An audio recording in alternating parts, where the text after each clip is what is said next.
మిత్రులందరికీ నా యొక్క హృదయపూర్వక నమస్కారాలు.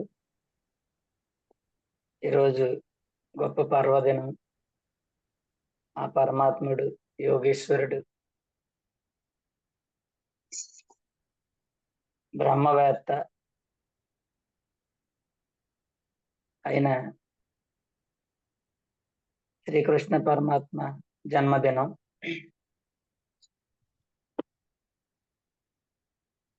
శ్రీకృష్ణుడు అంటేనే విజ్ఞానం. జ్ఞాన మార్గంలో ఉన్న వాళ్ళకి ఎవరు ఐకాన్ ఎవరంటే శ్రీకృష్ణుడు. అందుకని మనం ఆత్మజ్ఞాన మార్గంలో ఉన్న వాళ్ళంతా ఎక్కువ భగవద్గీత గురించి మాట్లాడుతాం. ఈ జ్ఞాన మార్గంలో ఉన్నవాడికి శ్రీకృష్ణుడే ఐకాన్. మనకి కృష్ణుడే ఐకాన్, కృష్ణ పరమాత్మ. ఎందుకంటే ఎక్కువ జ్ఞానాన్ని ఈ ప్రపంచానికి చూపించింది. ఇది జ్ఞానం అంటే, ఆత్మజ్ఞానం అంటే అని చూపించింది, బోధించింది కృష్ణుడే. కృష్ణుడు జ్ఞానానికి ప్రతీక. ఎంతో మంది మాస్టర్లు, అవతార పురుషులు ఉన్నారు.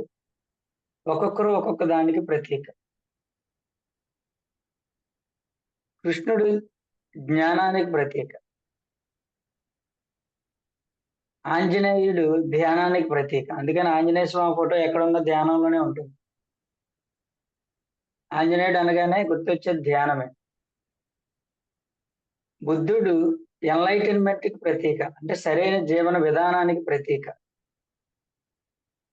బుద్ధత్వానికి, ఎన్లైటన్మెంట్ కి ప్రతీక ఎవరంటే బుద్ధుడు. శివుడు మూడో కన్నుకు ప్రతీక. మూడవ కన్ను అన్నది ఏ దేవుడి దగ్గర కనబడదు, మనకు ఒక శివుడికే కనబడుతుంది.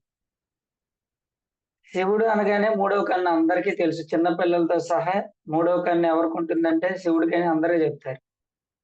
యాక్చువల్గా అందరికీ మూడవ కన్ను ఉంది, కానీ మూడవ కన్ను అనగానే శివుడే గుర్తొస్తారు. అంటే ఈ తరుడై అన్నదానికి ప్రతీక ఎవరంటే శివుడు. అంటే ధ్యానం యొక్క పరాకాష్ఠ ఆయన. ధ్యాన సాధనకు ఆంజనేయుడు ప్రతీక. ధ్యానం యొక్క పరాకాష్ఠ మూడవ కన్నుకి ప్రతీక శివుడు. యేసు ప్రభువు కరుణకు ప్రతీక, కరుణామయుడు అంటారు ఆయన. అలా ఒక్కొక్కరు ఒక్కొక్క దానికి ప్రతీకలుగా ఉన్నారు. అందులో కృష్ణుడు జ్ఞానానికి ప్రతీక.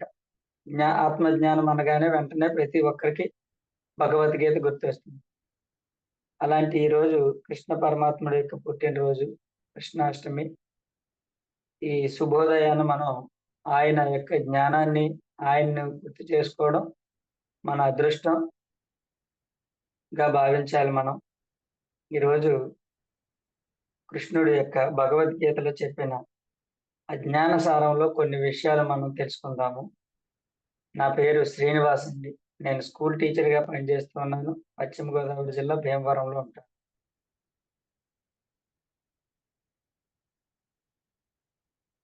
కృష్ణుడి యొక్క భగవద్గీతలో జనరల్ గా అర్థం చేసుకునే అర్థాలు వేరు, యోగ అర్థం వేరు. కృష్ణుడు యోగీశ్వరుడు. ఒక యోగీశ్వరుడు చెప్పిన మాటలు ఇంకొక యోగీశ్వరుడికి అర్థం అవుతాయి. పండితుడికి ఏం అర్థం అవుతాయి? అర్థం అవ్వవు. అయితే భగవద్గీతలు అన్ని పండితులు ట్రాన్స్లేట్ చేయటం వల్ల దాని అసలు అర్థాలు, యోగ అర్థాలు మరుగున ఉన్నాయి. అసలు అర్థాలు రాలేదు బయటికి.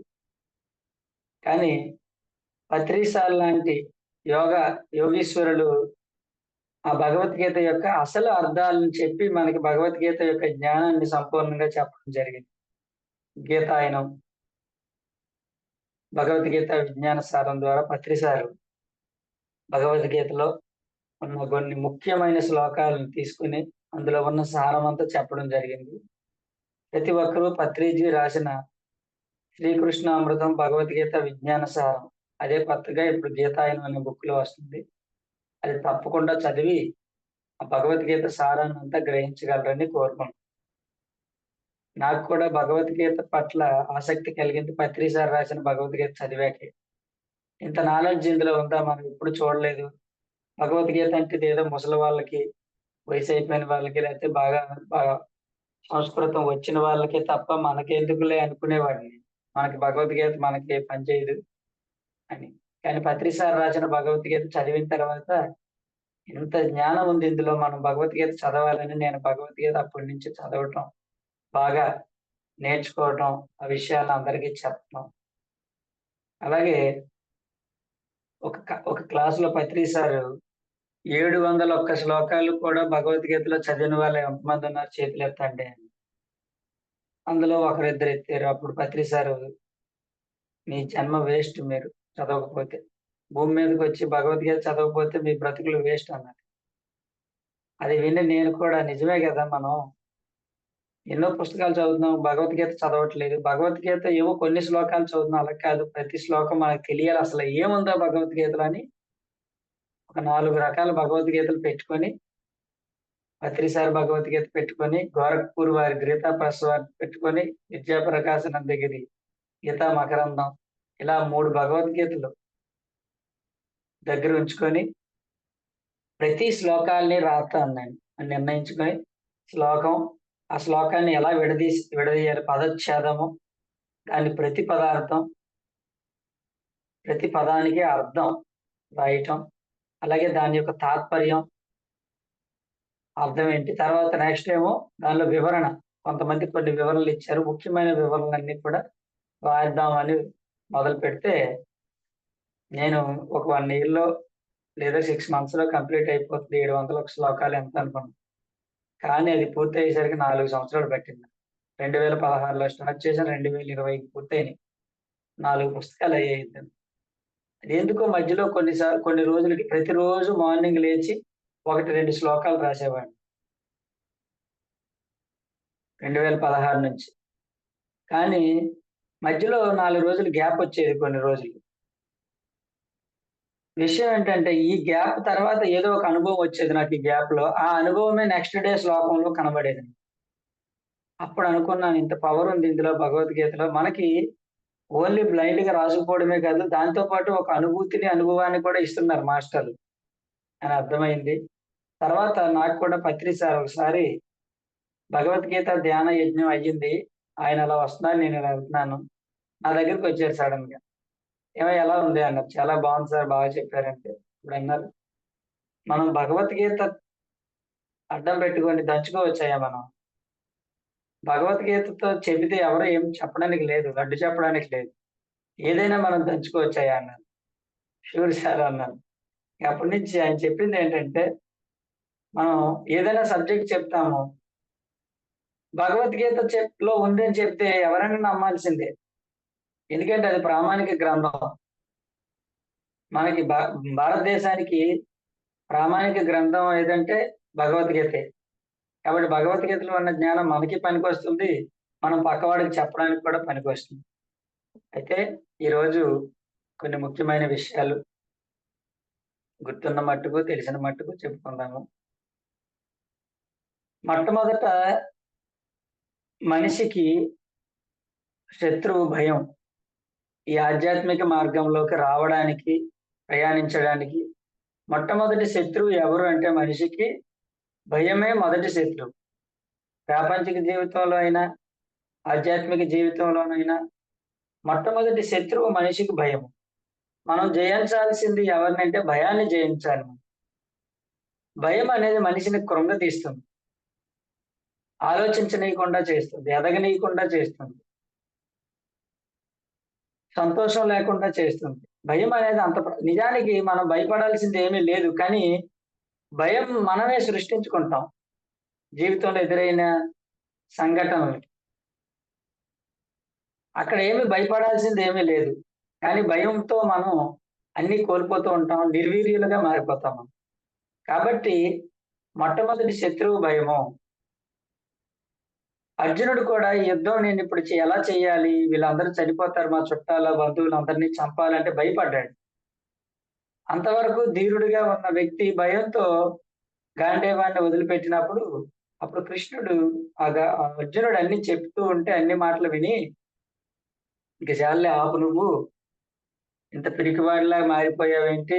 అసలు నీకు ఇది తగునా? ఇంత పిరికితనం ఏంటయ్యా నీకు? ఇంత ధీరుడివై ఉండి నువ్వు అని చెప్పి అర్జునుడిని తిట్టి ఫస్ట్ శ్లోకంలో ఆయన నోరు విప్పి చెప్పింది ఏంటంటే, క్లైబ్యం మాస్మగమః పార్థ నైతత్వైపపద్యతే శుద్రం హృదయ దౌర్బల్యం త్యక్తవోత్తిష్ట పరంతప. పరంతప అంటే పరులను తప్పింప చేసేవాడా, అంటే ఇతరులని తప్పింప చేసేవాడా.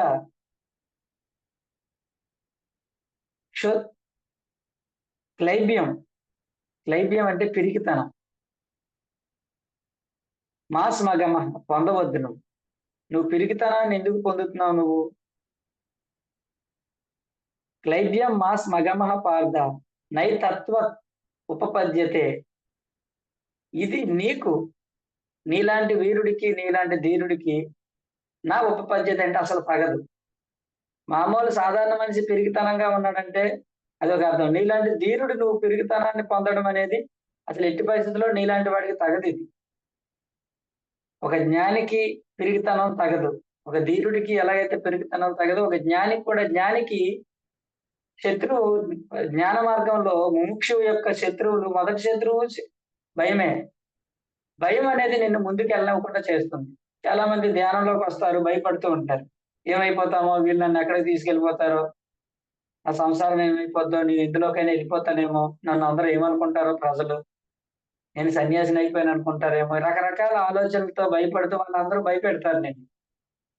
వాళ్ళు ఏదో నిన్ను చేసేస్తారు, నువ్వు ఇక జీవితంలో ముందుకు వెళ్ళలేవు, నువ్వు సన్యాసి అయిపోతావు, అన్ని వదిలేయాల్సి వస్తుంది. ఇలాంటి మాటలు మాట్లాడుతుంటే మనం భయపడి వెంటనే ధ్యానం వదిలేస్తూ ఉంటాం. కాబట్టి ముముక్షు యొక్క మొట్టమొదటి శత్రువు భయము. ఒక ధీరుడి యొక్క మొదటి శత్రువు కూడా భయమే. కాబట్టి ఏ మనిషికైనా మొదటి శత్రువు భయం. కాబట్టి ఫస్ట్ శ్లోకంలో ఆయన ఏం చెప్పాడంటే, నువ్వు పిరిగితనాన్ని పొందవద్దు. మీలాంటి వాళ్ళకి పిరిగితనం అనేది తగదు. క్షుద్రం హృదయ దౌర్బల్యం. హృదయ దుర్బలత అనేది, దౌర్బల్యం అనేది అంటే పిరిగితనం. క్షుద్రమైనది, నీచమైనది అని చెప్పాడు ఆయన. అంటే మనం ఎలాంటి పరిస్థితుల్లోనైనా గట్టిగా ఉండాలి తప్ప మెత్తగా ఉండకూడదు మనం. ఏవైనా పరిస్థితులు రాని గట్టిగా ఉండాలి. నేను ఈ పరిస్థితులకి నేను గట్టిగా ఉండాలి, స్ట్రాంగ్ గా ఉండాలి. చిన్న చిన్న విషయాలకి మనం కలత చెందుతూ వీక్ అయిపోతూ ఉంటాం. హృదయ దుర్బలత చెందుతూ ఉంటాం. దుర్బలత అంటే బలం లేకపోవడం, దౌర్బల్యం. కలత చెందుతూ బాధపడుతూ నా జీవితం ఎలా ఉంది, మన జీవితం పట్ల మనం నిర్వీర్యులుగా మారిపోతుంటాం. అలా మారకూడదు. అలా మారాల్సి వచ్చినప్పుడు, మారాల పరిస్థితులు వచ్చినప్పుడు నువ్వు గట్టిగా ఉండాలి తప్ప, అప్పులున్నాయి, ఏదో నువ్వు బాధపడుతూ వీక్ అయిపోయి ఇంట్లో వాళ్ళని బాధ పెట్టి నువ్వు బాధపడుతూ కానీ ఉన్నాయి, అప్పులు ఉన్నాయి, ఏం చేస్తాం, వచ్చాయి పరిస్థితులు బాగులేక. గట్టిగా ఉండాలి. బలహీనత పనికిరాదు, బలంగానే ఉండాలి తప్ప. వివేకానంద స్వామి అంటాడు, బలమే జీవనం, బలహీనమే మరణం అన్నాడు ఆయన. బలహీనత అనేది మరణంతో సమానం. బలమే జీవనం. నువ్వు ఎంతకాలం బలంగా ఉంటే అంతకాలం జీవించినట్టు. మనం సూక్తుల్లో చదువుతుంటాం కదా, పిరికివాడు రోజు చేస్తాడు, బలవంతుడు ఒకేసారి, ధైర్యవంతుడు ఒకేసారి చేస్తాడు. పిరికివాడు రోజు చేస్తాడు, ప్రతి క్షణం చచ్చిపోతున్నాడు, బతికున్నా చచ్చినట్టే లెక్క. అంటే బలహీనమే మరణము అన్నాడు దాన్నే వివేకానంద. దానినే మన శ్రీకృష్ణ పరమాత్మ ఏమన్నాడంటే అది క్షుద్రము అన్నాడు, దరిద్రం అన్నాడు. కాబట్టి మనం అన్ని పరిస్థితుల్లో గుండె దిటవు చేసుకోవాలి. పరిస్థితులు ఏర్పడుతున్నప్పుడల్లా మనం భగవద్గీతలో నేర్చుకునే జ్ఞాన మార్గం అంటే నేర్చుకునే మార్గం. మనం అంతా నేర్చుకునే మార్గంలో ఉన్నాం. పిరమిడ్ స్పిరిచువల్ సొసైటీ మూవ్మెంట్ అంటే ఇది నేర్చుకునే సొసైటీ. పత్రి సార్ ఒకసారి అడిగారు ఒక మాస్టర్, సార్ అందరిది రకరకాలుగా ఉన్నాయి కదా, ఏదో ఒక మార్గంలో ఉన్నారు, అన్ని సంస్థలు ఏదో ఒక మార్గానికి కట్టుబడి ఉన్నారు, మనది అసలు ఏ మార్గం సార్ అని అడిగారు. ఒకరిది కృష్ణుడి మార్గము, ఒకరిది శ్రీమన్నారాయణ మార్గం, రకరకాలుగా బుద్ధ మార్గం, అందరూ రకరకాలుగా ఏదో ఒక దానికి కట్టుబడి ఉన్నారు సంస్థలు. మనది ఏ మార్గం సార్ అంటే మనది నేర్చుకునే మార్గం అయ్యా. మనది అదే మార్గం. మనది అంతే తప్ప మనది బుద్ధుడి మార్గం, కృష్ణుడు ఏ ప్రత్యేక వ్యక్తికి సంబంధించిన మార్గం కాదు మనది. ఏ వ్యక్తి దగ్గర ఏమాత్రం జ్ఞానం ఉన్నా నేర్చుకుంటాం. కృష్ణుడే కావచ్చు, ఆయన సాధారణమైన మనిషే మన ఇంటి పక్కింటోడే కావచ్చు. పక్కింటోడి దగ్గర ఏమాత్రం వాడి దగ్గర జ్ఞానం ఉన్నా వాడి దగ్గర తీసుకుంటాం మనం. ఒక్క కృష్ణుడికే కట్టుబడలేము, బుద్ధుడికే కట్టుబడలేము మనం. మన మార్గం ఏంటంటే నేర్చుకునే మార్గం. ఈ PSSMలో మనం నేర్చుకోవాలి. ఏం నేర్చుకోవాలంటే ధైర్యంగా ఉండడం నేర్చుకోవాలి. గుండె దిటవు చేసుకోవాలి. గుండె చెరువయిపోకూడదు. గుండె రాయిలా ఉండాలి. ఎప్పుడు మనం నేను గుండె రాయి చేసుకోవాలి. నేను గట్టిగా ఉండాలి. నేనెప్పుడు మెత్తపడకూడదు. ఆ పరిస్థితులొచ్చినా కూడా దృఢంగా ఉండాలి తప్ప వీక్‌గా ఉండకూడదు. Weakness is death. Strongness is life అండి వివేకానంద స్వామి. కాబట్టి మొట్టమొదటి శ్లోకం ద్వారా మనం ఈ శ్రీకృష్ణ పరమాత్మ చెప్పిన విషయంలో చాలా జీవితంలో గొప్ప సూత్రం ఏంటంటే ధైర్యము. పిరికితనం ఉండకూడదు. పిరికితనం పొందుతున్నప్పుడు నేనెందుకు భయపడాలి? నేను భయపడను. నేను ధైర్యంగా ఉంటాను. అనుకుంటే ఆ ధైర్యమే నిన్ను రక్షిస్తుంది. అత్రి సార్ ఎన్నో సందర్భాల్లో చెప్పారు ఇలాగా. దేవి దేవతలు ముద్రలు ఇది అభయ ముద్ర, ఇది వరదా ముద్ర. అభయం అంటే నువ్వు భయం లేకుండా ఉంటే నీకు వరాలన్నీ వస్తాయి. దాని అర్థం అదండి. దేవి దేవతల విగ్రహాల రూపాల్లో ఇలా ఎందుకుంటాయంటే ఇది అభయ ముద్ర అంట. అంటే నువ్వు అభయంగా ఉంటే, భయం లేకుండా ఉంటే, ధైర్యంగా ఉంటే, వరదా ముద్ర అంటే నీకు అన్ని వరాలు వస్తాయి. నీ వరాలు రాకుండా ఎందుకున్నావంటే నీ పిరికితనం వల్లే రావట్లేదు నీకు. కాబట్టి నువ్వెప్పుడూ ధైర్యంగా ఉండు. ఎప్పుడు పిరికితనం పొందవద్దు. ఎలాంటి పరిస్థితుల్లో కూడా అని ఆయన చెప్పడం జరిగింది. కాబట్టి మనందరం ఇది గుర్తుపెట్టుకొని నాకెప్పుడు గుర్తుంటుంది ఫస్ట్ శ్లోకం అని. క్షుద్రం హృదయ దౌర్బల్యం. పిరికితనం అనేది ఆహ్, వీక్‌నెస్ అనేది వీక్‌నెస్ ఎప్పుడు చూపించకూడదు మనం. అది క్షుద్రం అంటే నీచమైనది. కాబట్టి మనం ఎప్పుడు స్ట్రాంగ్‌గా ఉండాలి. ధైర్యంగా ఉండాలి. పిరికితనం అని ఎవడో వచ్చి తిడుతూ ఉంటాడు. వాడు తిడుతూ ఉంటే మనకు లోపల భయమేస్తుంది. ఈడేమైనా కొట్టేస్తాడా? మనల్ని ఏమైనా చేస్తాడని. భయం వస్తున్నా నువ్వు భయాన్ని ప్రదర్శించకు. గట్టిగా ఉండు. నేను దృఢంగానే ఉంటాను. నేను గట్టిగా ఉంటాను. భయం లేకుండా ఉంటాను. ధైర్యంగా ఉంటాను. అని నీకు నువ్వు చెప్పుకొని ధైర్యంగా ఉండడం ప్రాక్టీస్ చేస్తూ ఉండాలి. ఇంట్లో ఎవరికో ఏదో బాగులేదు. వెంటనే భయమేసేస్తుంది మనకి. ఏమైనా అయిపోద్దేమో. ఏదవుతుందో చూద్దాం. మనం చేయాల్సింది చేద్దాం. కానీ భయం పడకూడదు. ధైర్యంగా ఉందాం. ఇలా ప్రతి పరిస్థితికి అప్పులు అయ్యాయి. ఏమైపోతామో జీవితం ఎక్కడి నుంచి తెచ్చి కడతాం? ఈ డబ్బులన్నీ ఎక్కడి నుంచి తెస్తాం? ఈ అప్పులన్నీ ఉన్నాయని. భయపడుతూ, బాధపడుతూ చాలా మంది సూసైడ్‌లు చేసుకుంటారు అప్పుల వాళ్ళు. ఏదో జరుగుతుంది. ఏదో జరగని అవమానాలు పడదాం. ధైర్యంగా ఉందాం. బలంగా ఉందాం తప్ప బలహీన పడకూడదు. ఆ బలహీనం అనేది మరణం. వాడి వీక్‌నెస్, వాడి పిరికితనం అనేది వాడి మరణానికి దారితీస్తుంది. కాబట్టి మనం ఎప్పుడు స్ట్రాంగ్‌గా ఉండాలి. ఏదైనా అది అవ్వనివ్వండి. స్ట్రాంగ్‌గా ఉందామని చెప్పి మనకు మనం నిర్ణయించుకోవాలి. నేను ధైర్యంగా ఉంటాను. గుండె రాయి చేసుకొని ఉండాలి. ఏ పరిస్థితులు ఎదురైనా. అది మొట్టమొదటి సూత్రం. జీవిత సూత్రం నేర్పించాడు కృష్ణుడు. తర్వాత ముఖ్యంగా ఆయన చెప్పిన ముఖ్యమైన సందేశం ఏంటంటే, "నువ్వు శరీరం కాదు నువ్వు ఆత్మవి" అని చెప్పాడు. "అహం ఆత్మా గూఢాకేశ సర్వభూతాశయ స్థితః అహమాదిత్య మధ్యం చ భూతానాం అంతమేవ చ." అర్జున నేను ఆత్మస్వరూపుడిని. నేనే కాదు సర్వ జీవరాశులు, భూతాలు ఆత్మ పదార్థాలే. సర్వవ్యాపకం చెందిన ఆత్మలం మనం. ఈ సృష్టి అంతా ఏ ఆత్మతో అయితే నిండి ఉందో, సకల జీవులు అదే ఆత్మలతో నిండి ఉన్నారు. అంశలుగా ఉన్నారు. సృష్టి అంతా నిండి ఉన్న ఆత్మే భగవంతుడు అనుకుంటున్న, పరమాత్మ అనుకుంటున్న ఆత్మే ప్రతి జీవిలోని ఉంది. అదే ఉంది. ప్రతి జీవి దేవుడే. ఆత్మ పదార్థమే అని చెప్పడం జరిగింది. కాబట్టి మనం ఇది ఎప్పుడు మర్చిపోకూడదు. ఎలాగైతే నేనెప్పుడు ధైర్యంగా ఉండాలి, పిరికితనంగా ఉండకూడదు, గుండె రాయి చేసుకోవాలని ఎలా అనుకోవాలో, రెండోదేంటంటే నేను ఆత్మని. నేను శరీరం కాదు. ఈ శరీరాన్ని కాదు. నేను ఆత్మని. శరీరానికి మరణం ఉంది. ఆత్మకి మరణం లేదు. ఆత్మ శాశ్వతమైనది. శరీరం అశాశ్వతమైనది. ఒకప్పుడు లేనిది. శరీరానికి రూపం ఉంది. ఆత్మకు రూపం లేదు. శరీరానికి ఎక్స్‌పైరీ డేట్ ఉంది. తయారీ ఉంది. దాని ఎక్స్‌పైరీ డేట్ ఉంది. దాన్ని వదిలేయాల్సిన డేట్ కూడా ఉంటుంది దానికి. కానీ ఆత్మకు ఎక్స్‌పైరీ డేట్ లేదు. ఫరెవర్ అది. నా జాయతే, మ్రియతే. అది పుట్టలేదు, చావలేదు. అంటే దానికి పుట్టుకే డేట్ లేదు, చనిపోయే డేట్ లేదు దానికి. శరీరానికి పుట్టుక డేట్ ఉంది, చావు డేట్ ఉంది. ఇదిగో జననము, మరణం రాస్తారు శరీరానికి. ఆత్మకి పుట్టుక డేట్ లేదు, మరణం అంటే దానికి బర్త్ లేదు, డెత్ లేదు. నా జాయతే, మ్రియతే, వా కదాచిత్ ఈ ఆత్మ పదార్థం. నాయం, భూత్వ, భవిత ఈ కాలంలో ఉండి భవిష్యత్తులో లేనిది కాదు. వా నా భూయః అజో నిత్య శాశ్వతో. అజో అంటే జననం లేనిది, నిత్యమైనది, శాశ్వతమైనది. పురాణం, పురాణ కాలం అంటే సృష్టి పుట్టినప్పటి నుంచి ఉంది ఆత్మ. ఎందుకంటే సృష్టి దేని నుంచి పుట్టింది? ఆత్మ నుంచి పుట్టింది. ఆత్మ అంటే మన ఆత్మ పదార్థాలము సృష్టి ఆత్మ నుంచి పుట్టినప్పుడు ఇది పురాణ కాలం నుంచి ఉన్న ఆత్మ ఇది. పురాణం నా హన్యతే హన్యమానే శరీరే. శరీరం చంపబడినా కూడా చనిపోతుంది గాని ఆత్మ మాత్రం చావబడదు అని చెప్పి ఎంత అద్భుతంగా అందంగా చెప్పారు. భగవద్గీతలో కృష్ణుడు చెప్పింది ఏంటంటే, ఈ శరీరానికి మరణం ఉంది.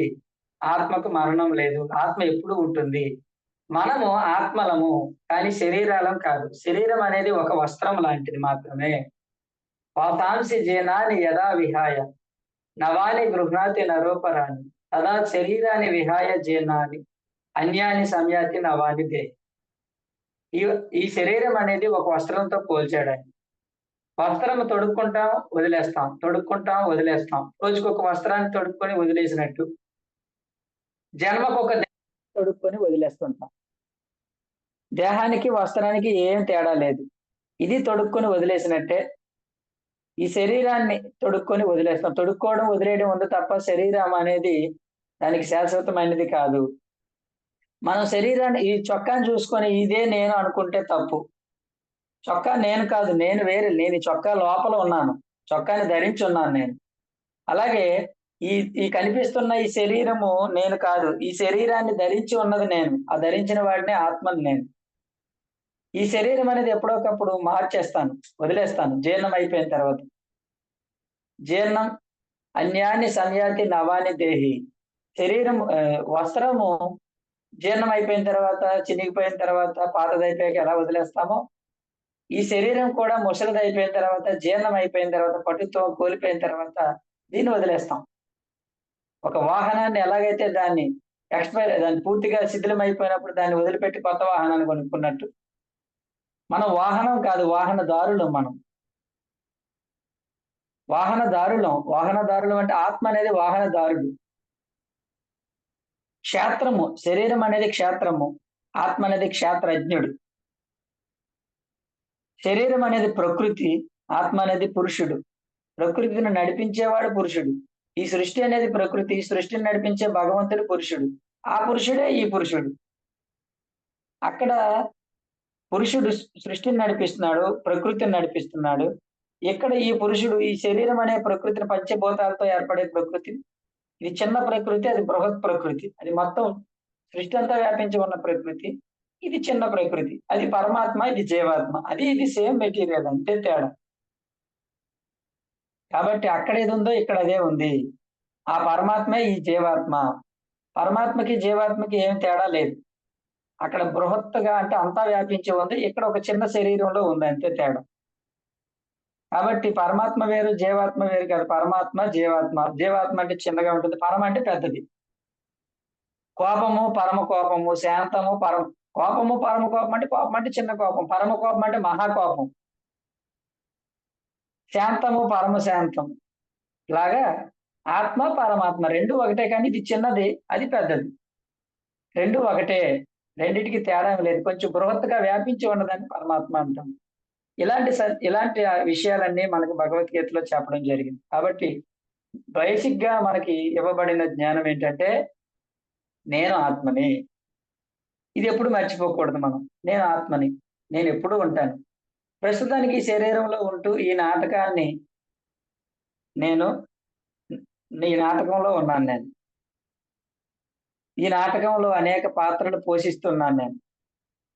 మొన్నటిదాకా ఒక 10, 20 సంవత్సరాల క్రితం మా తల్లిదండ్రులకు కొడుకు పాత్ర పోషిస్తూ ఉన్నాను. అదొకటే ఉండేది పాత్ర. చదువుకుంటూ స్టూడెంట్ పాత్ర ఉండేది.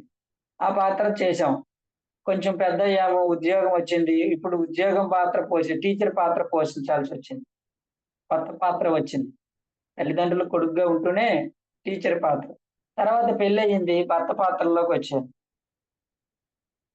ఒక 2 సంవత్సరాలకి ఒక పిల్లోడు పుట్టాడు తండ్రి పాత్రలో. మా తల్లిదండ్రులు కొడుకుగా ఉంటూనే, స్కూల్లో టీచర్ పాత్రను పోషిస్తూనే, భార్యకి భర్త పాత్రను పోషిస్తూనే, పిల్లలకి తండ్రి పాత్ర, కొత్త పాత్రను మళ్ళీ పోషించాల్సొచ్చింది. చిన్నప్పుడు నేను తండ్రిని గాదు. నా తండ్రి పాత్ర లేదు, భర్త పాత్ర లేదు. వయసు పెరుగుతున్న కొద్దీ, జీవితం మారుతున్న కొద్దీ, ఎదుగుతున్న కొద్దీ పాత్రలు వస్తాయి, కొత్త కొత్త పాత్రలు. తర్వాత పిల్లలకి పెద్దోళ్ళవుతారు. తర్వాత మామ పాత్ర, తర్వాత వాళ్ళకి పిల్లలు పుడితే తాత పాత్ర. చివరికి ఆ పాత్ర గూడా ఉండదు. పాత్రలన్నీ క్లోజ్ చేసేసి సినిమా శుభం. సినిమాలో క్యారెక్టర్‌లేసినట్టు మనం రకరకాల క్యారెక్టర్‌లు జీవితంలో వేస్తాం. నేను నిజానికి ఆత్మను. ఆత్మనైన నేను ఈ శరీరాన్ని ధరించి రకరకాల క్యారెక్టర్స్‌ని వేసుకొని వాటిని వాటిలో జీవిస్తూ వాటిలో ఉన్న అనుభవాన్ని పొందుతూ అనుభవ సారాన్ని నేను గ్రహిస్తున్నాను అంతే. ఆత్మ సాక్షిగా అనుభవ సారాన్ని గ్రహిస్తుందే తప్ప ఇందులో ఏది నేను గాదు. నేనొక ఆత్మని. నేను తండ్రిని కాదు, కొడుకుని కాదు, తాతని గాదు, భర్తని గాదు. నేనొక ఆత్మని. ఈ రకరకాల పాత్రలను పోషిస్తూ ఉన్నాను.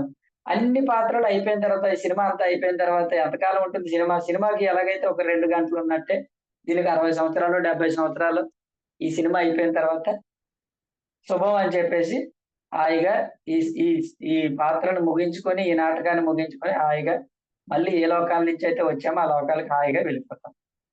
సినిమా అయిపోయిన తర్వాత ఇంటికెళ్ళిపోయినట్టు. మన సినిమా అయిపోయాక మనం మన ఇంటికెళ్ళిపోతాం. కాబట్టి సినిమాలు కూడా అన్ని రకాల సినిమాలుంటాయి. షార్ట్ ఫిల్మ్‌లుంటాయి. అది 10 ఒక అరగంటలోనే తీసేస్తాడు వాడు. 2 గంటల సినిమాలుండవు. షార్ట్ ఫిల్మ్‌లుంటాయి. కొంతమంది 10 నిమిషాలే ఉంటుంది సినిమాలు. ఒక్క నిమిషంలో ఉంటాయి సినిమాలు.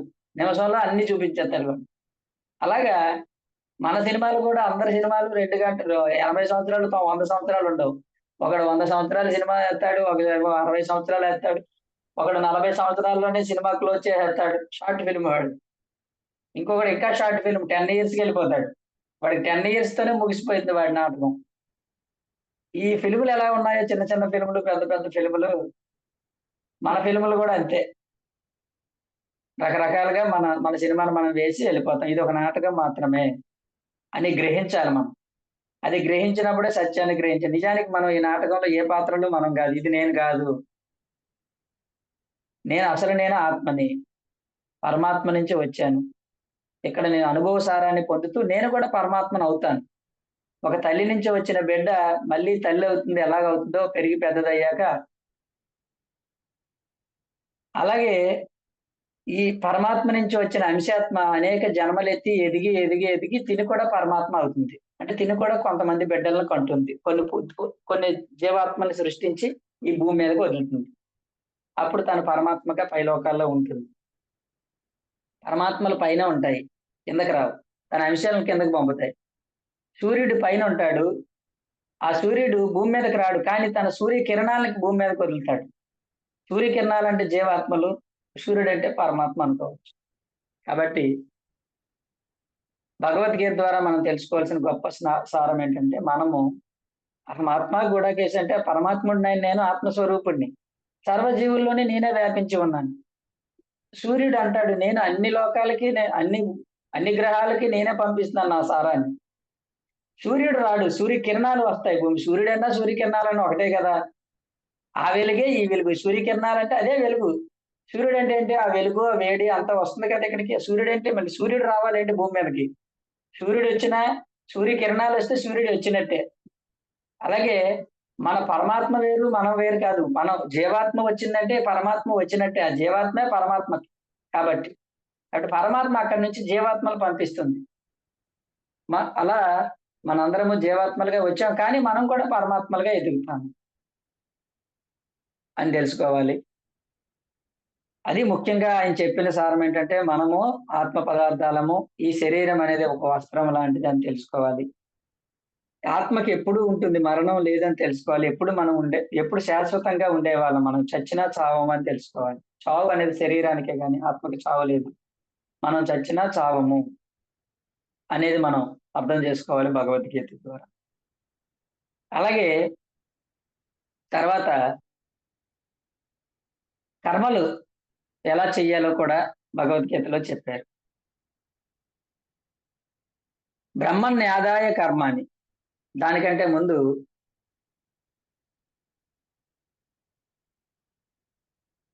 నీ చింతలన్నీ వదిలిపెట్టి నువ్వు నా పనిలో ఉండు నువ్వని చెప్పాడాయన. అనన్యా చింతయంతో మాం ఏ జనా పర్యుపాసతే తేషాం నిత్యాభియుక్తానాం యోగక్షేమం వహామ్య. మనం ఎలా ఉండాలి అంటే ఏ చింత లేకుండా అనన్య అంటే అన్యమైన చింతలు లేకుండా ఏ జనులైతే పర్యుపాసతే నన్ను ఉపాసిస్తారో అంటే నన్ను ఉపాసించడం అంటే కృష్ణుడిని ఉపాసించడం అని కాదు అక్కడ. ఆ పరమాత్మ పనిలో ఉంటాము. ఆ భగవంతుడి ఆ విశ్వం యొక్క పనిలో ఉంటాము. ఆ విశ్వ కార్యాల్లో మనం మునిగి తేలుతూ ఉంటాము. ఆ విశ్వ కార్యాల్లో మనం ఉంటే, విశ్వం యొక్క పనులు మనం చేస్తూ ఉంటే, తేషాం యుక్తానాం యోగక్షేమం వహామ్యహం. అలా ఎవడైతే అన్ని చింతలు పక్కన పెట్టి, తనలో ఏదైనా రాని సమస్యలన్నీ పక్కన పెట్టి, తాను లోక కళ్యాణ కార్యక్రమాల్లో, లోకం కోసం ఈ భగవంతుడి కార్యక్రమాల్లో, సేవా కార్యక్రమాల్లో ఎవడైతే ఉంటాడో, అలాంటి వాడి యోగక్షేమాలు నేను భగవంతుడిని ఉపాసించడం అంటే కృష్ణ, కృష్ణ, కృష్ణ అంటే ఆయన చూడడు. ఈ పండిత అర్థాల్లో అదే చెప్తారు. ఆ కృష్ణుడిని ఉపాసిస్తే కృష్ణుడే అన్ని చూసుకుంటాడు. తప్పు అది. కృష్ణుడిని ఉపాసించడం కాదు. కృష్ణుడు ఎక్కడున్నాడు? అన్ని చోట్ల ఉన్నాడు. అంటే సకల జీవరాశుల సేవల్లో నువ్వు ఉంటే, నన్ను ఉపాసిస్తే, నన్నంటే ఎవరు? కృష్ణుడు. కృష్ణుడు ఎక్కడున్నాడని చెప్పాడు? అన్ని జీవరాశుల్లో నేను ఉన్నాను. నన్ను ఉపాసించడం అంటే అర్థం ఏంటంటే, ప్రతి జీవికి సేవ చేస్తూ ఉండాలి. ప్రతి జీవికి ఏం కావాలో అవి ఇస్తూ ఉండాలి నువ్వు. మొక్కల్లో నేనున్నాను. ఆ మొక్కలకి నీళ్లు పోస్తూ ఉండాలి. జంతువుల్లో నేనున్నాను. ఆ జంతువులకి ఆహారం పెడుతూ ఉండాలి.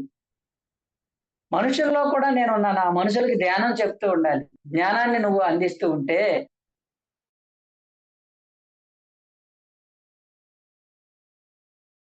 ఎక్కడెక్కడైతే ఉన్నాడో ఆ జీవులన్నిటికీ నువ్వు సేవ చేస్తూ ఉంటే, అలాంటి వారి యొక్క యోగక్షేమాలు నేను చూసుకుంటాను అన్నాడు. ఇది కర్మ. కర్మయోగంలో మనం ఎలా కర్మ చేయాలి అంటే, ఆ భగవంతుడు ఎక్కడెక్కడైతే ఉన్నాడో ఆ భగవంతుడికి సేవ చేస్తూ ఉంటే, అంటే సకల జీవరాశుల సేవలో మనం మునిగి ఉంటే, ఆ భగవంతుడు ఏం చేస్తాడంటే, నీ యోగక్షేమాలు చూసుకుంటాడు. నాది నేనే చూసుకుంటానంటే, సరే నువ్వే చూసుకో అంటాడాయన. నాది నేను చూసుకోవడం కాదు. ఆయన అంటే ఆ భగవంతుడి యొక్క పనిని నేను చేస్తే, ఆయన సేవను నేను చేస్తే, భగవంతుడి సేవ అంటే అదిగో భగవంతుడికి సేవ చేయాలని తెలుసు మనకి. కానీ భగవంతుడంటే పూజలు చేయటము, అర్చనలు చేయటము, ఇవే భగవంతుడికి సేవ అనుకుంటారు అందరూ. తప్పు. ఆ భగవంతుడు ఎక్కడున్నానన్నాడు? సకల భూత సితః అన్నప్పుడు అంటే అన్ని జీవుల్లో నేనున్నానన్నప్పుడు భగవంతుడికి సేవ అంటే జీవులకు సేవ చేయడమే భగవంతుడికి సేవ అని మనం తెలుసుకోవాలి. ఇది లాజిక్. ఇది సత్యం కూడా. కాబట్టి మనము సేవల ద్వారా ఆ భగవంతుడి యొక్క నువ్వు అందరిని చూసుకో, నేను నిన్ను చూసుకుంటాను అన్నాడు సింపుల్‌గా. కాబట్టి మనము ఎప్పుడు కూడా ఏదో ఒక సేవలో ఉంటూ ఉండాలి. అంటే ఏదో ఒక జీవులకి సేవ చేస్తూనే ఉండాలి. మన గురించి మనం మర్చిపోయి. ఇది ఆయన చెప్పిన ఇంకొక గొప్ప సత్యము. నన్ను ఉపాసించు అంటే సకల జీవులకి సేవ చెయ్యి అని అర్థం. అప్పుడు నీ యోగక్షేమాలు నేను చక్కగా యోగం అంటే ఆధ్యాత్మిక అభివృద్ధి. క్షేమం అంటే ప్రాపంచిక అవసరాలు. యోగ, క్షేమాలు 2. యోగం అంటే ఆధ్యాత్మిక అభివృద్ధి. నీ ఆధ్యాత్మిక అభివృద్ధి నేను చూసుకుంటాను. క్షేమం అంటే ప్రాపంచిక అవసరాలు. నీ ప్రాపంచిక అవసరాలు ఏమన్నా అయి కూడా యోగక్షేమాలంటే ఈ 2 నేనే చూసుకుంటాను. నీ ఆధ్యాత్మికంగా, ప్రాపంచికంగా నీ ఉన్నతిని, నీ యొక్క అవసరాల్ని నేను చూసుకుంటాను అన్నాడాయన. ఏం చేస్తే? నువ్వు నాకు సేవ చేస్తే. నాకు అంటే సకల జీవరాశుల సేవల్లో నువ్వు మునిగి ఉంటే అని అర్థం. అది గొప్ప సత్యం. తర్వాత బ్రహ్మణ్యాదాయ కర్మాణి సంగం త్యక్త్వా కరోతి యః లిప్యతే న స పాపేన పద్మపత్రమివాంబస. నువ్వు కర్మలు ఎలా చేయాలి? నువ్వు ఏం పనులు చేసినా ఎలా ఉండాలంటే ఇదిగో ఇది చెప్పాడు. బ్రహ్మణ్యాదాయ కర్మాని. నువ్వు చేసే కర్మల్ని బ్రహ్మకు అర్పించు పూర్తిగా. బ్రహ్మకి అంటే భగవంతుడికి అర్పించేయాలి. ఏ పని చేసినా నేను చేస్తున్నాను అనుకో. నేను అన్నది ఉండకూడదు. ఇది ఆ భగవంతుడే చేసుకుంటున్నాడు. నా చేత చెయ్యబడుతుంది అంతే. ఇది నేను చేసిందేమీ గాదు. నువ్వు ఏ పని చేసినా ఆ భగవంతుడే నా ద్వారా చేయిస్తున్నాడు. ఆ సృష్టికర్తే. ఆ పరమాత్మ నా ద్వారా చేయిస్తున్నాడు తప్ప నేను అన్నది ఇక్కడ లేదు. నేను అన్నది లేకుండా పని చెయ్యి అన్నాడాయన. కర్తృత్వ భావం లేకుండా. కర్తృత్వం అంటే నేను. ఏ పని చేసినా నేను అన్నది ఉండకూడదు. మీరు ఏ పని చేసినా ఆ పనిలో నేను అన్నది లేకుండా ఉంటే అది ఉండాలి. నేను అన్నది ఉండకూడదు. ప్లస్ ఇది సృష్టికి అర్పించాలి. ఇది భగవంతుడు నాతో చేయిస్తున్నాడు అనుకోవాలి నువ్వు. అది సరైన కర్మ. నేనిప్పుడు చెప్తున్నాను. నేను చెప్తున్నాను కాదు. నేనేం చెప్తాను నాకేం తెలుసు? నేను చెప్పడానికి సిద్ధంగా ఉన్నాను. నువ్వు మాస్టర్స్ అన్నా భగవంతుడన్నా ఒకడే గదా! మీరు ఏం చెప్పించాలనుకుంటే అది చెప్పించుకోండి నా ద్వారా. అని మనం వాళ్ళకి సరెండర్ అయిపోవాలి. ఆత్మార్పణం అంటారు దాన్ని. ఆత్మార్పణం అంటే సరెండర్ టు అవర్ సెల్ఫ్. బ్రహ్మకు అర్పించాలి. బ్రహ్మన్యాదాయ కర్మాని. అంటే అర్థం ఏంటంటే నీ కర్మలు బ్రహ్మకు అర్పించు. బ్రహ్మకు అంటే భగవంతుడిగా సృష్టికర్తకు. సర్వవ్యాపి అయిన ఆ సృష్టికర్తకు, ఆత్మ పదార్థానికి, పరమాత్మ పదార్థానికి, ఆ మూల ఆత్మకు, ఆ విధాతకు మీ ఇష్టం ఏదైనా అనుకోండి. భగవంతుడికి, దేవుడికి మీ ఇష్టం ఏదైనా అనుకోండి. కానీ ఈ సృష్టి అంతా వ్యాపించి ఉన్న ఆ సర్వాత్మకు నీ సకల కర్మల్ని అర్పించేయి. నువ్వే చేస్తున్నావు. నేనేం చెయ్యట్లేదు. నేను ఊరికే ఉన్నాను. ఎలా ఉన్నాను? ఒక సాక్షిగా ఉంటాను నేను. నువ్వు నా ద్వారా ఏం చేయించాలనుకుంటున్నావో అది చేయించుకో అని చెప్పి నీ సకల కర్మలను ఆ భగవంతుడికి అర్పించేయి. నువ్వేం చేసినా నేను చేస్తున్నాను అనుకోకు. నేను అని వచ్చినప్పుడల్లా నువ్వు ఫెయిలు. నేను చేస్తే ఏం చేస్తాను? ఎప్పుడైతే నేను చేస్తాను అనుకోండి. నువ్వు చేసుకున్నప్పుడు నేనెందుకులే అనుకుంటాడాయన. నువ్వు చేయాలనుకుంటే చాలా తక్కువ చేయగలుగుతావు. నువ్వు ఆ కర్మని భగవంతుడికి అర్పిస్తే నీ ద్వారా ఎన్ని గొప్ప కార్యక్రమాలు జరుగుతాయి. పేరు నీకొస్తుంది. కష్టమంతా వాళ్ళది. ఆయన ఎంత సేవ చేస్తుంటాడో అంట. వీడేమంటాడు నేనేం చేశాను ఏదో అలా జరిగిపోతుంది అంటాడు. నిజమే అది. వాడికి ఏ శ్రమ లేదు కానీ పేరొస్తుంది. చూసేవాడు ఏమనుకుంటాడు ఎంత పనులు చేస్తున్నాడు, ఎన్ని సేవలు చేస్తున్నాడు, ఎంత ఎంత బోధిస్తున్నారు, ఎంత కార్యక్రమాలు చేస్తున్నారు, ఎలా చేస్తున్నారు అంటాడు వాడు. వీడేమంటాడు నేనెక్కడ చేసేది ఊరికే అలా ఉన్నాను అలా జరిగిపోతున్నాయి పనులు అంటాడు వాడు. అంటే ఏమైంది? కర్మల్ని భగవంతుడికి అర్పిస్తే మనకి తేలిక అవుతాం మనము. కాబట్టి బ్రహ్మణ్యాదాయ కర్మాని సంఘం త్యక్త్వా కరోతి ఎవడైతే సంఘం అటాచ్‌మెంట్ ఉండకూడదు. నువ్వు చేసే పని పట్ల అటాచ్‌మెంట్ ఉండకూడదు. అంటే నేను చేస్తున్నాను. నా అని ఉండకూడదు. నా ద్వారా చేయబడుతుంది. అది అలా జరుగుతుందంతే. ఏ కర్మ పట్ల నువ్వు అటాచ్‌మెంట్ కలిగి ఉండవద్దు. నువ్వేం చేస్తున్నా అది భగవంతుడు చేస్తున్నాడే తప్ప నేను చెయ్యట్లేదు. కాబట్టి ఆయన చేస్తున్నప్పుడు మనం అలా నిమిత్త మాత్రం భవార్జున అన్నాడు. నిమిత్త మాత్రంగా ఉండు నువ్వు. నేను అన్నది లేకుండా నిమిత్త మాత్రంగా నీ పను నువ్వు నిమిత్త మాత్రంగా ఉండు. నీ ద్వారా ఏం చేయబడుతుందో అది చేయబడుతుంది అంతే. కాబట్టి బ్రహ్మణ్యాదాయ కర్మాని సంఘం త్యక్త్వా కరోతి ఎవరైతే తను చేస్తున్న పనుల పట్ల ఏ అటాచ్‌మెంట్ ఉండకో అటాచ్‌మెంట్ ఉండడం లేకపోవడం అంటే ఇది నేను చేస్తున్నాను అనే భావం లేకుండా ఉంటాడో లిప్యతేన పాపేన అలాంటి వాడికి ఏ పాపాలు అంటవు. ఏ కర్మలు అంటవు వాడికి. నేను చేస్తున్నాను అనుకుంటే వాడి కర్మ అంటుకుంటుంది. వాడు ఏ పనైనా చేయని, ఎన్ని పనులైనా చేయని, ఉదయం 24 గంటలు పనులు చేసినా, ఆ పనులన్నీ బ్రహ్మకి అర్పించేస్తే, ఆ భగవంతుడే చేయిస్తున్నాడు. నేను చేసేది ఏమీ లేదనుకుంటే, వాడు పాపం చేసినా, పుణ్యం చేసినా వాడికి ఏ పాతకం లేదు. ఏ పాపం లేదు. వాడి ద్వారా జరుగుతున్నాయి. నేను చేస్తున్నాననే భావం లేకుండా ఎవడైతే చేస్తాడో వాడికి ఏ పాపము అంటదు. లిప్యతేన పాపేన వాడికి ఎలాంటి పాపాలు అంటవు. పద్మపత్రమివాంబస తామరాకు మీద నీటి బొట్టులాగా ఉండడం నేర్చుకో అన్నాడు. తామరాకు మీద నీటి బొట్టు ఆ నీటి బొట్టుకి తామరాకుతో ఏ అటాచ్‌మెంట్ లేదు. ఏ చుట్టరికం లేదు, ఏ బంధరికం లేదు. వాళ్ళిద్దరేం చుట్టాలు కాదు. అది ఉందంతే.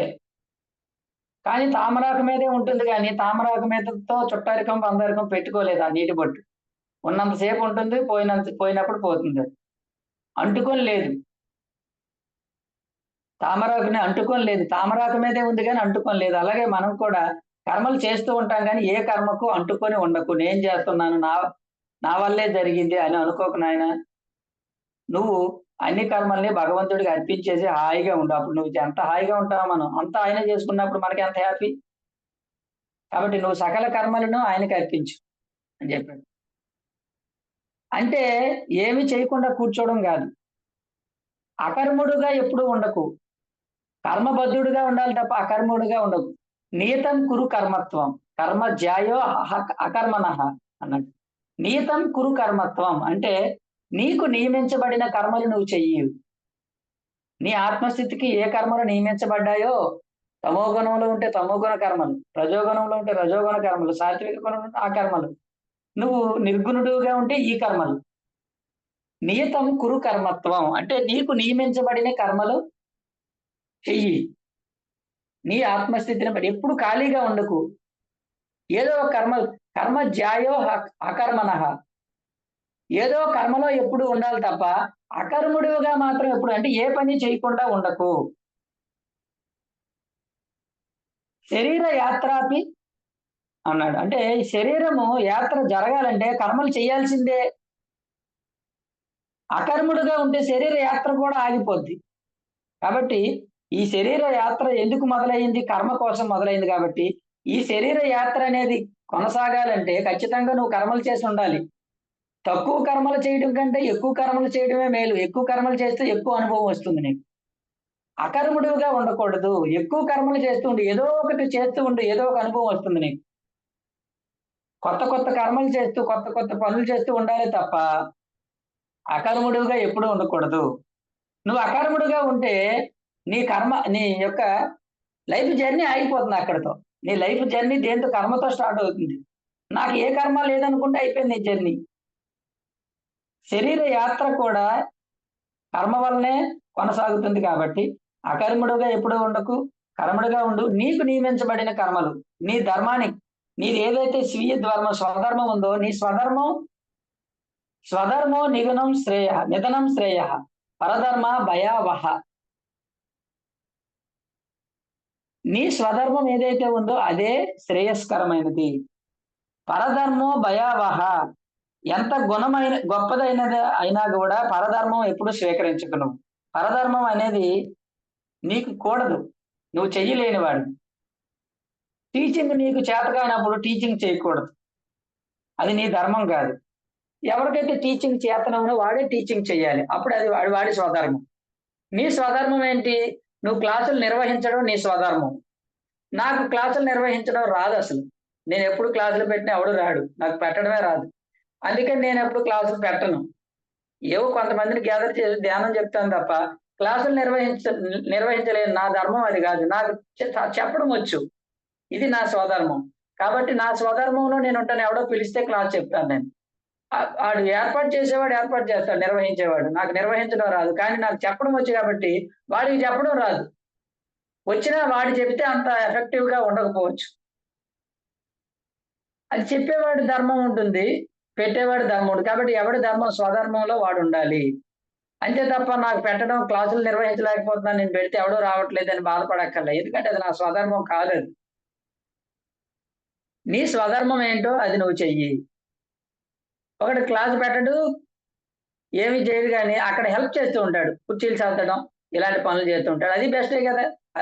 ఏది తక్కువ, ఏది ఎక్కువ కాదు. క్లాస్ చెప్పేవాడు ఎంతో ఆ రూమ్‌ని ఊడ్చేవాడు అంతే. వాడికి ఎన్ని మార్కులొత్తాయి, వీడికి అన్నే మార్కులొత్తాయి. మార్కుల్లో తేడా ఏముండదు. ఇద్దరికీ సేమ్ మార్కులొస్తాయి. క్లాసు చెప్పేవాడికి, ఆ రూమ్ అంతా ఊడ్చేవాడికి ఇద్దరికీ సేమ్ మార్కులొత్తాయి. కాబట్టి ఈ ఆధ్యాత్మిక సేవలో ఏ సేవ చేసినా గొప్పే కాబట్టి, నీ స్వధర్మం ఏదైతే ఉందో ఆ ధర్మం నీ స్వధర్మం ఏదో నీకు తెలుసు. అంటే నీకేం చేతనవునో, నీకేం చేయాలనిపిస్తుందో తెలుసు. ఆ పనులు మాత్రం నువ్వు చెయ్యి. అందరి దాంట్లో నువ్వు దూరకు. ఎవడో ఏదో చేస్తుంటే వీడికి కుళ్ళు వచ్చేస్తుంటది. వాడు చేయడం ఏంటి నేను చేస్తానంటాడు. నీకు చేతనైతే చెయ్యి. అంతే చేతన అవ్వకపోతే మాత్రం చేసావనుకో నీకు బొక్క పడతది. కొంతమంది ఉంటారు చూస్తాం. ఒకడు క్లాసులు నిర్వహిస్తాడు. అందరూ జనాలొస్తారు. వాడికి పేరు వస్తుంటుంది. పక్కనుండి వీడు చూడలేడు. చూడలేక నేను పెడతానంటాడు. శుభ్రంగా వాడు పెడుతుంటే నువ్వు శుభ్రంగా వినొచ్చు కదా! వాడికి హెల్ప్ చేయొచ్చు కదా! అలా చేయడు. వీడు ఏమంటాడంటే నేను పెడతాను. సెపరేట్‌గా వాడితో కలిసి ఉండడం ఏంటి? వీడికి ఇగో. ఈ స్పిరిచ్యువల్‌లోకి వచ్చాక కూడా ఇగోలు వస్తూ ఉంటాయి. ఈ ఇగోతో వీడేం చేస్తాడు? ఒక హాల్ తెత్తాడు. దానికి రెంట్ ఇచ్చుకొని నానా తిప్పలు పడి అందరిని మాయ మాటలు చెప్పి రండి, రండి, రండి అని ఏదో చెప్తుంటాడు.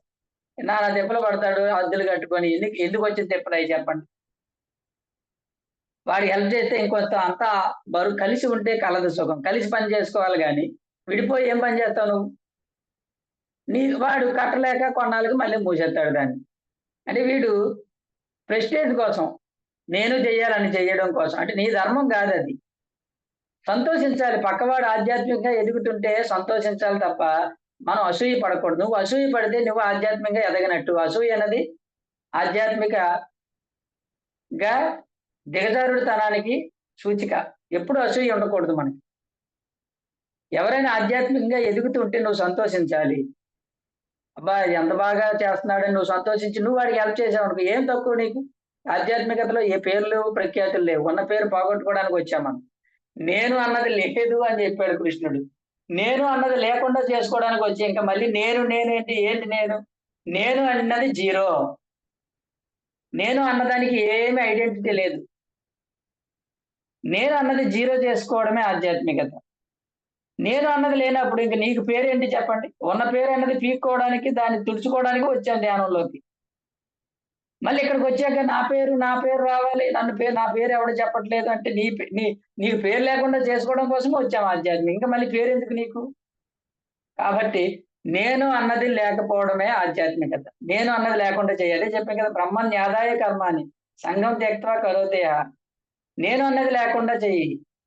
అన్నీ భగవంతుడికి అర్పించు. అన్నీ చేసేది భగవంతుడే సృష్టికర్త. మాస్టర్లే చేస్తున్నారు. నువ్వేంటి చేసేది? నీ ద్వారా జరుగుతుంది అన్నది గ్రహించు అని చెప్పాడు. కాబట్టి మనం ఇవన్నీ సూత్రాలు. ఆధ్యాత్మికతలోకి వచ్చాక కూడా రాంగ్ ఎన్‌లైటన్‌మెంట్ ఉంది. రైట్ ఎన్‌లైటన్‌మెంట్ ఉంది. ఈ రాంగ్ ఎన్‌లైటన్‌మెంట్ ఏంటంటే అసూయతో నేను చేస్తున్నాను. చూసేవాడికి వాడు చేస్తున్నట్టు కనిపిస్తుంది. వాడు చేసేది రాంగు. ఇంకొకరితో కలిసి చేస్తే బావుంటుంది. విడిపోయి చేస్తే ఏం చేస్తావు నువ్వు? నీ ధర్మం అయితే చెయ్యొచ్చు.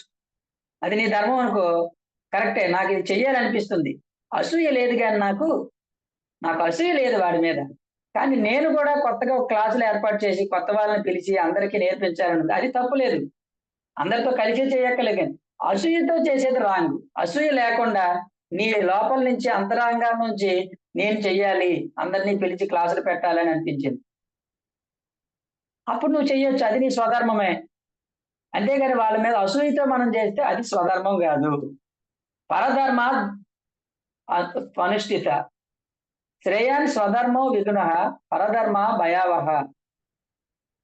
స్వధర్మ నిధనం శ్రేయః పరధర్మ భయావహః. స్వధర్మమే శ్రేయస్కరం అనేది, పరధర్మం అనేది భయంకరమైనది. భయం. అది భయానకమైనది. పరధర్మం ఎంత గొప్పదైనది కూడా అది నీకు పనికిరాదు. అన్నది చెప్పబడింది. కాబట్టి మన స్వధర్మం ఏం చెప్తుందో, మన అంతరంగం ఏం చెప్తుందో, మనకి ఏం చేతనవునో అది చేద్దాం. పక్కవాడు చేసేది ఎంత గొప్పదైనా మనకు చేత కానప్పుడు అందులో మనం వేలు పెట్టకూడదు. ఓకే. చాలా మందిని చూసాం మనము. నేను చూసాను. ధ్యానంలోకొస్తారు. బాగా మాస్టర్‌లవుతారు. అయిన తర్వాత వీడికి కొత్తగా పుడుతుంది. నేనింత బాగా నాకింత నాలెడ్జ్ వచ్చింది. ఇంత ఎనర్జీ వచ్చింది. మళ్ళీ నేనేదైనా వ్యాపారం పెట్టి అని ఈ ఆధ్యాత్మికతను ఇంకెందులోనో పెడదామని చూస్తాడు. అదేమో తిరగబడి వీడు మొదటికే మోసమొచ్చి మళ్ళీ అనవసరంగా అందులోకెళ్ళానురా బాబు అంటాడు. అనుభవం వచ్చింది సంతోషం. కానీ మనం అలా వెర్రితలలు వేయకుండా ఏదైతే మన స్వధర్మం చెప్తుందో ఆ స్వధర్మంలో మనం జీవించాలి. స్వధర్మం ఎలా తెలుస్తుందంటే మనం ధ్యానం చేసే కొద్దీ మనకు అర్థమైపోతుంది. నీ ఆత్మ నిన్ను నీ స్వధర్మం వైపు తీసుకెళ్తుంది. ధ్యానం ఎందుకు చెయ్యాలి అంటే మిగతా ఏమొత్తాయో మనకు తెలీదు గానీ, నువ్వు ధ్యానం చేయకపోతే నీ స్వధర్మం ఏంటో నీకు తెలీదు. అంత క్లోజ్ అయిపోయి ఉంటుంది. ఏం చెయ్యాలి? నేనెందుకు పుట్టానో అర్థం కాదు. నువ్వు ధ్యానం చేస్తూ ఉంటే ఏమవుతుందంటే నీ ఆత్మ నీ స్వధర్మం వైపు నిన్ను తీసుకెళ్తుంది. అటువైపు పురుగొలుపుతుంది నిన్ను. అప్పుడు నువ్వు ఆ స్వధర్మంలోకెళ్ళి నీ ధర్మం ఏంటో నువ్వు చేస్తావు. అప్పుడు నువ్వు సక్సెస్‌ఫుల్. అంటే నీ జీవిత లక్ష్యం ఏంటో నీకు అర్థమైపోయింది. ఆ ప్రణాళికలో నువ్వు జీవిస్తావు. మనం ధ్యానం చేయకముందు అసలు మనం ఎందుకు పుట్టామో మనకే తెలీదు. మనకన్నీ చూసినా ఇంతేనా జీవితం? ఈ మాత్రం దానికి ఎందుకొచ్చాము? అన్నీ చిన్నవిగా అనిపించేవి ధ్యానంలోకి రాకముందు. ఈ ప్రజలందరూ ఏదైతే పెద్దవి, గొప్పవనుకుంటున్నారో అవన్నీ మనకి ఆఫ్టరల్‌గా అనిపించేవి. కానీ ధ్యానంలోకి వచ్చిన తర్వాత ధ్యానం చేస్తూ చేస్తూ మన స్వధర్మం మనకు అర్థమైంది. ఓహో! ధ్యానం కోసం వచ్చామా మనం? ఈ ధ్యానంలోకి వచ్చిన తర్వాత మనకి ధ్యానమే గొప్పది. ఇంక మిగతావన్నీ ధ్యానం దగ్గర ఎందుకు పనికిరావు. అని అర్థమైపోయాక ఇప్పుడు హాయిగా ఉన్నాం మనం. ఏది గొప్పదో తెలిసిపోయింది. దాన్ని పట్టుకొని ఉన్నాం. దాన్ని పొందుతూ ఉన్నాము. మన స్వధర్మంలో మనం జీవిస్తూ ఆ ధ్యానాన్ని అందరికీ బోధిస్తూ ఉన్నాం. ఎవడు వినడు. వినకపోయినా మన ధర్మం మనం చేసుకుంటూ వెళ్తూ ఉన్నాం.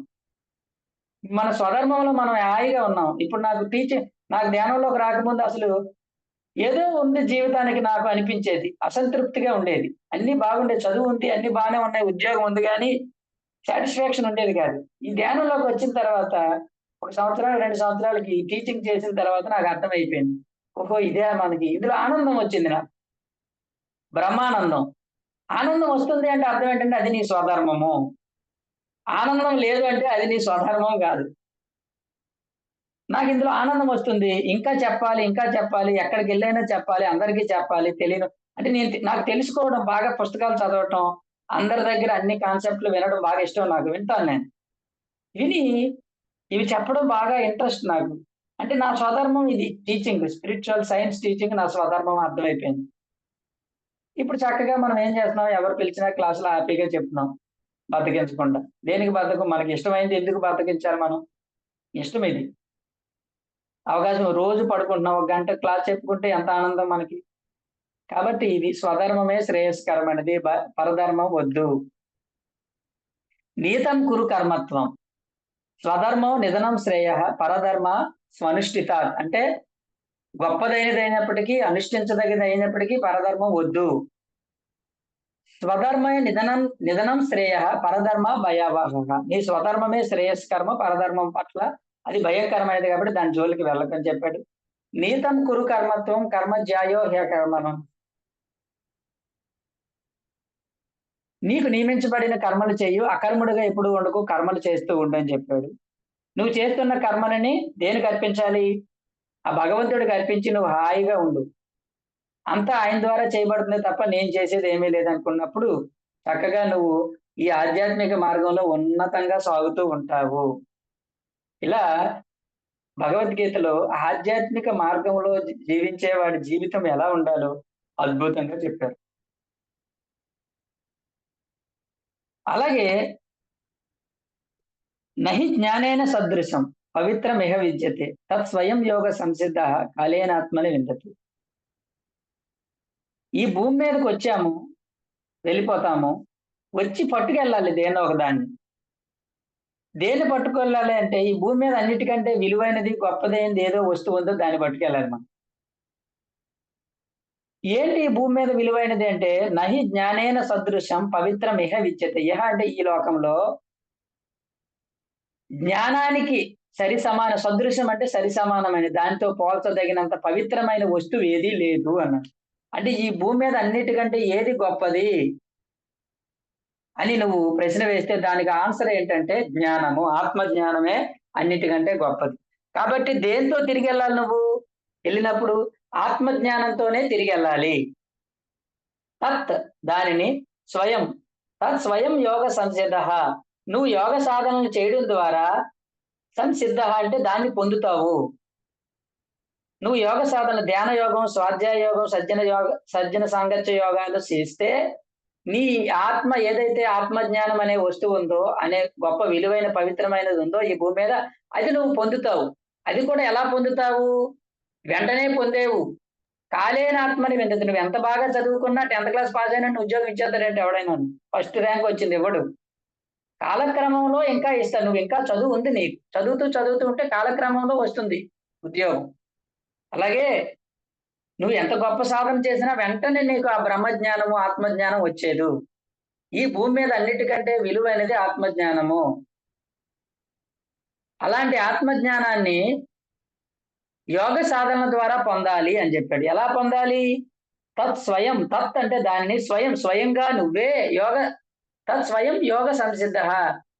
యోగ సంసిద్ధుడివై యోగ సాధనల ద్వారా నువ్వు దాన్ని ఎలా పొందుతావు? కాలేన ఆత్మని విందతి అంటే కాలక్రమంలో పొందుతావు.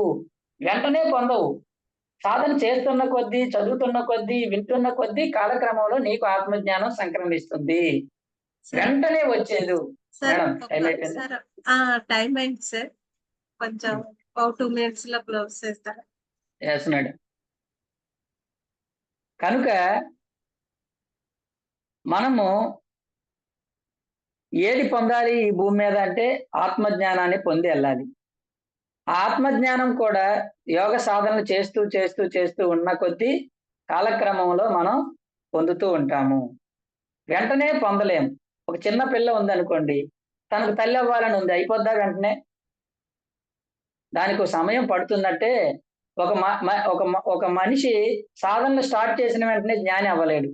కొంతకాలం సాధన చేస్తూ చేస్తూ ఉంటే కాలక్రమంలో ఆత్మజ్ఞానం పొందుతాము. కాబట్టి దానికి ఏం కావాలంటే శ్రద్ధ కావాలి. శ్రద్ధవాన్ లభతే జ్ఞానం అని తర్వాత శ్లోకాలని వరుసగా చెప్పాడు ఆయన. మనిషి పొందవలసింది జ్ఞానము, అది కాలక్రమంలో పొందుతాడు యోగ సాధన చేయడం ద్వారా. అయితే పొందాలంటే దానికి ఏం కావాలి? పెట్టుబడి ఏంటంటే శ్రద్ధ అనేది ఉండాలి. శ్రద్ధవాన్ లభతే జ్ఞానం. తత్పర సంయతేంద్రియ, ఇంద్రియాలను నిగ్రహించుకొని ఇంద్రియాలు వెనకపోకుండా శ్రద్ధతో యోగ సాధనలు ఎవడైతే చేస్తాడో వాడు ఆత్మజ్ఞానాన్ని పొందుతాడు అని చెప్పి భగవద్గీతలో ఈ ప్రాపంచిక మనిషికి, ఆధ్యాత్మిక మనిషికి అన్ని రకాల సూత్రాలను అందించడం. మరి ఈ రోజు మనం ఈ కృష్ణుడి పుట్టినరోజైన కృష్ణాష్టమి రోజు ఆయన చెప్పిన జ్ఞానాన్ని మనం మళ్ళీ గుర్తు చేసుకుంటూ పొందడం అనేది చాలా సంతోషంగా భావిస్తూ thank you very much madam.